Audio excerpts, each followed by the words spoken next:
Today, we're diving straight into the hidden mechanics of circular motion. Specifically, we're talking about centripetal force. Think about it for a second. We've got these massive, giant objects out there in the universe moving at just mind-boggling velocities, right? Yet, they don't just shoot off into the void. So let's pull back the curtain and look at the invisible architect that's actually controlling all this movement. I mean, seriously, why doesn't a satellite just fly off into space? Imagine a satellite hurtling around the Earth at thousands of miles an hour. Or, on a more grounded level, think about a car taking a really sharp turn or even just whirling a stone tied to the end of a string.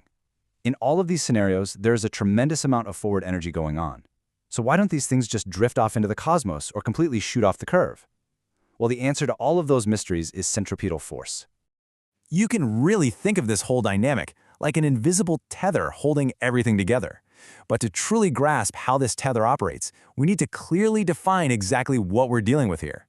By definition, centripetal force is the force that keeps an object moving in a circular path, always acting toward the center of the circle. Now, I want to emphasize that second part because it's absolutely crucial, always acting toward the center.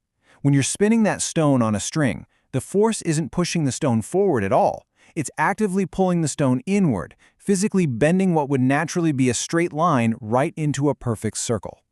To really appreciate what this force is pulling off, you have to understand the massive tug-of-war happening behind the scenes.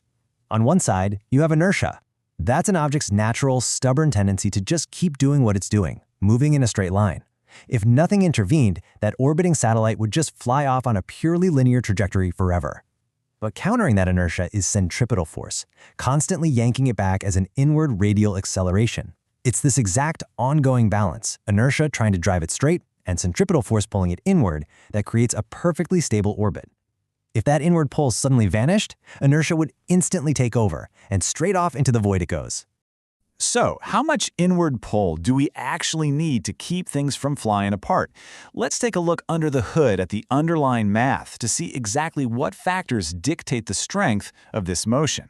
The actual strength or magnitude of centripetal force depends on three things: mass, speed, and the radius of the path. A heavier mass? That requires more inward force.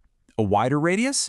That actually decreases the required force. But here is where you really need to pay attention: speed. Because velocity is squared in the centripetal force equation, increasing the speed doesn't just bump up the force a little bit, it multiplies it exponentially.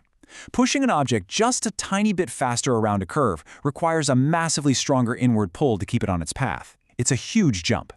Okay, so enough of the theoretical math. Let's step out into the real world and see exactly how these forces manifest in the wild all around us.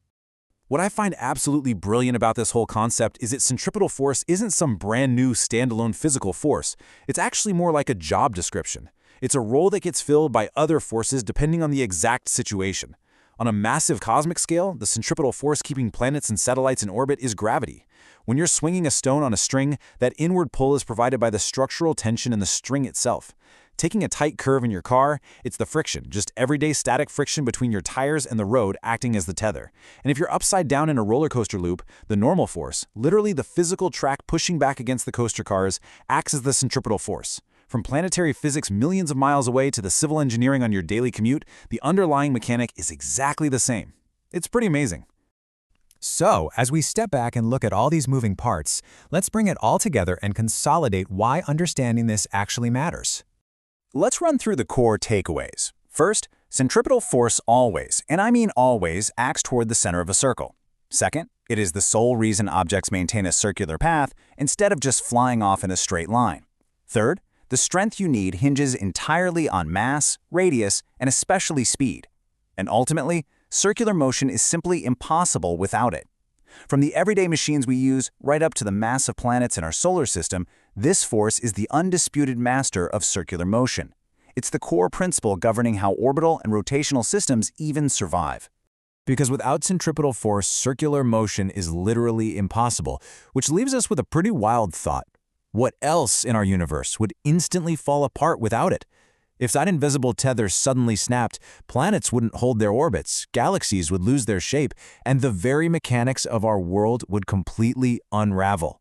It's wild to think about. Thank you so much for joining this explainer today, and keep looking for the hidden mechanics shaping our universe.